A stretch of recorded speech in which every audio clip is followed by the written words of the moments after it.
नमस्कार, बातम्या फार्मर कपच्या मध्ये आपल्या सर्वांचं हार्दिक स्वागत। कोल्हापूर जिल्ह्यात डॉक्टर अविनाश पोळसर यांच्याबरोबर अनुभवला वन आधारित समृद्धी अभ्यास दौरा। मागील 2 दिवसात कोल्हापूर जिल्ह्यातील फॅमिली फार्मिंग ग्रुप या फार्मर प्रोड्युसर कंपनीच्या माध्यमातून डॉक्टर योगेश फोंडेसर व त्यांच्या टीमने कोल्हापूर, सातारा, सांगली, सिंधुदुर्ग व रत्नागिरी या जिल्ह्यातील निवडक तालुक्यामध्ये वनामृत प्रकल्प राबवलाय। हा पाहण्यासाठी कोल्हापूर जिल्ह्यातील 5 गावांमध्ये डॉक्टर अविनाश पोळसर यांनी या प्रकल्पासंदर्भात अधिक जाणून घेण्यासाठी भेट दिली आहे।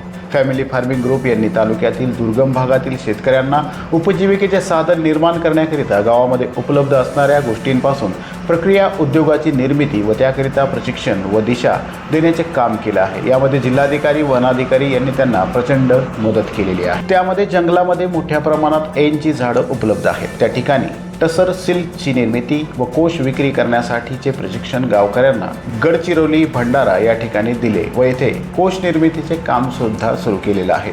कारवी झाड, ज्याला 7 वर्षातून एकदा फुलं येतात, अशा फुलांवर आधारित असणारा मध अनेक ठिकाणी उपलब्ध होतो, तो एकत्रित करून त्यावर विक्री करण्याचं नियोजन करण्यात आलं। काजू, फणसच्या फळांपासून लोणचे व पल्प तयार करणे, जांभूळ पिकापासून त्याचा पल्प, ज्यूस व जाम निर्मिती, द्राक्षांचे लोणचे, तांदळाचे जुने वाण जपणे व विक्री करणे।